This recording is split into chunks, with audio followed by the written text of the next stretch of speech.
Difficulties and the Mother's Help by Sri Aurobindo.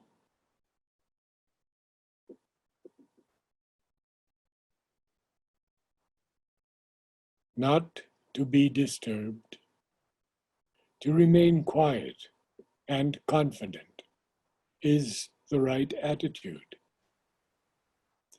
But it is necessary also to receive the help of the mother and not to shrink back for any reason from her solicitude. One ought not to indulge ideas of incapacity, inability to respond, dwelling too much on defects and failures, and allowing the mind to be in pain and shame on their account. For these ideas and feelings become in the end weakening things. If there are difficulties, stumblings, or failures, one has to look at them quietly and call in tranquilly and persistently the divine help for their removal, but not to allow oneself to be upset or pained or discouraged.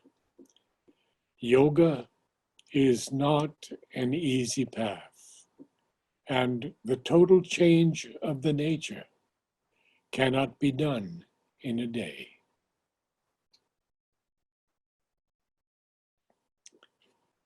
Throw aside this weakness. The mother's help is there. Keep yourself quiet and calm and face the difficulties with the courage a sadhak must have when seeking the divine. Once one has entered the path of yoga, there is only one thing to do: to fix oneself in the resolution to go to the end, whatever happens, whatever difficulties arise. None really gets the fulfillment in yoga by his own capacity. It is by the greater force that stands over you that it will come. And it is the call, persistent through all vicissitudes, to that force by which the fulfillment will come. Even when you cannot aspire actively, keep yourself turned to the mother for the help to come. That is the one thing to do always.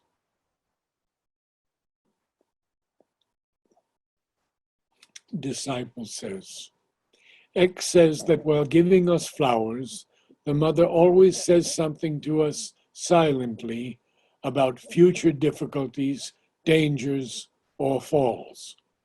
Is it so? Sri Aurobindo. Mother never thinks of future difficulties, falls, or dangers. Her concentration is always on help and uplift, not on difficulty and downfall.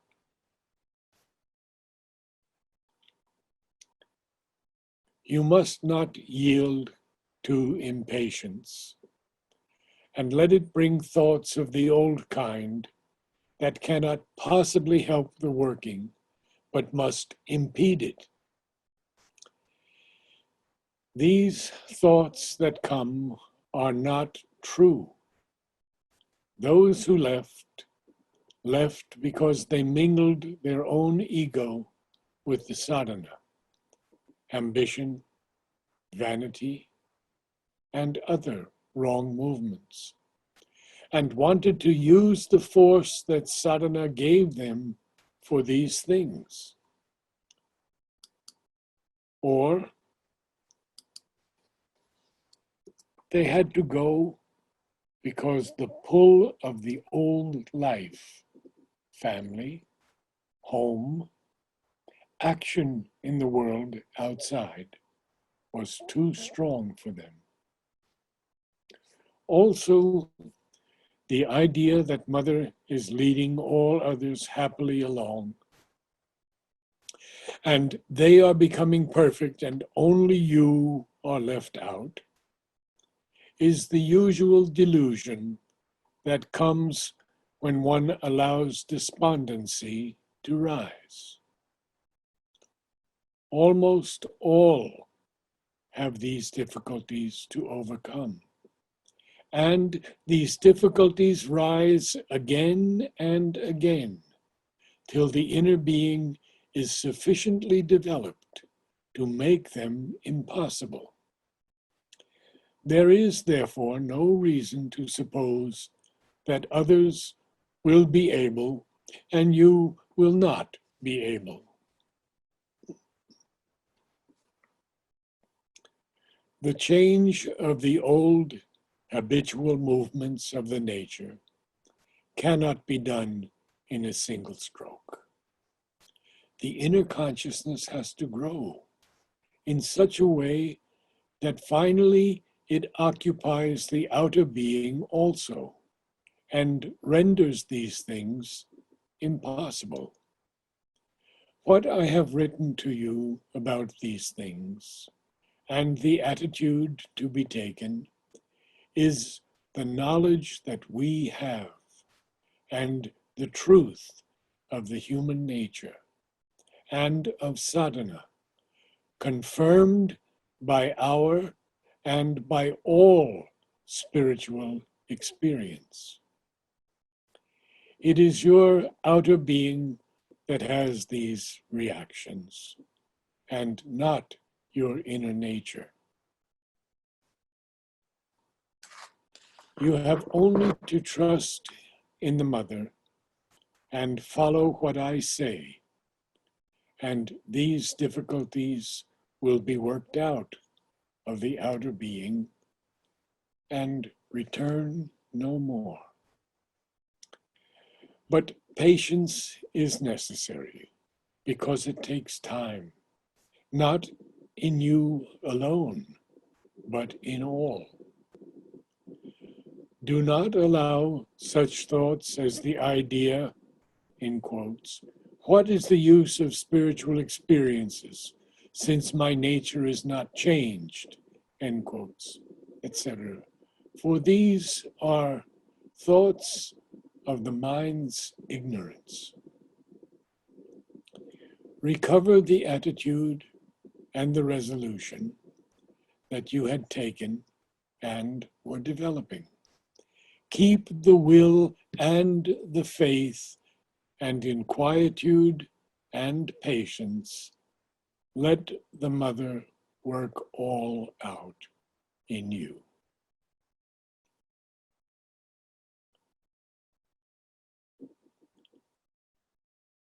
Be sure that the mother will be always with you to carry you upon the path.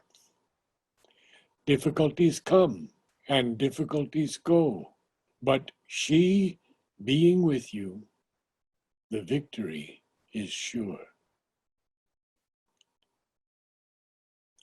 When difficulties arise, remain quiet within and call down the mother's force to remove them.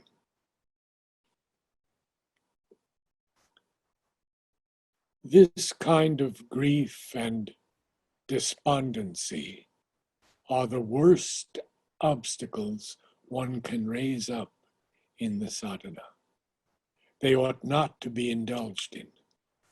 What one cannot do oneself, one can get done by calling the mother's force.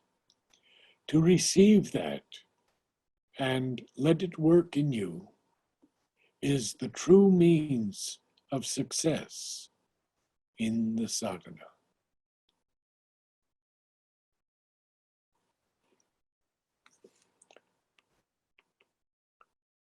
Do not brood over your difficulties. Leave them to the mother, and let her force work them out of you. In such conditions, try to remain as quiet as possible within. And if you cannot call the mother, think of her and expect the help of the force. These attacks are always on the outer part of the consciousness, covering up the inner being. One should always try to detach, separate the inner being, and look at the attack as a movement of the surface. We will send you help so that you may get rid of the obstruction.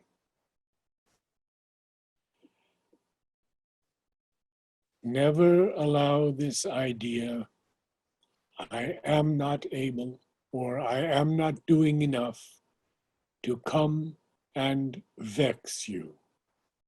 It is a tamasic suggestion and brings depression and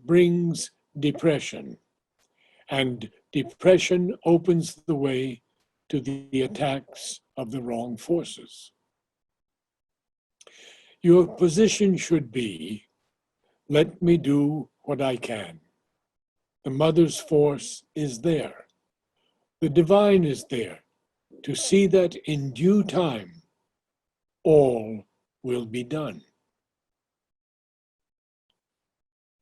Whatever difficulty has come across, keep your faith and reliance on the mother, and lay open whatever opposes from outside or within to the working of the mother's force.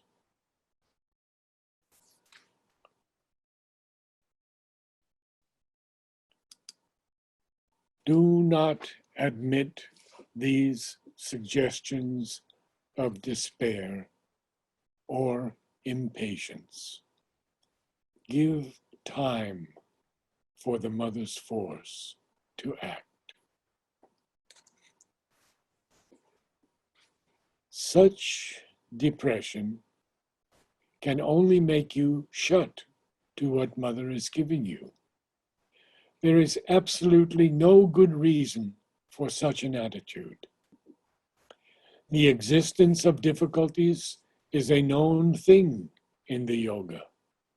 That is no reason for questioning the final victory or the effectivity of the divine grace.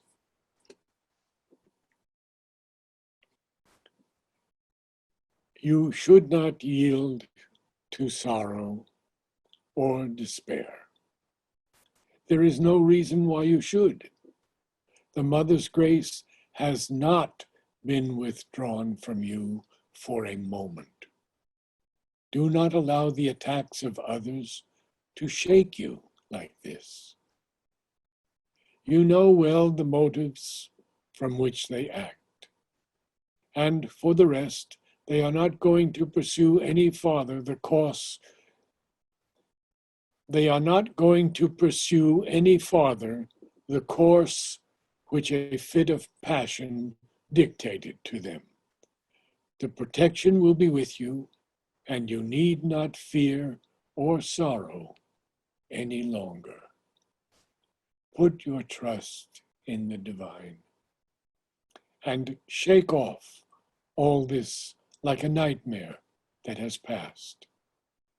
Believe that our love and grace are with you.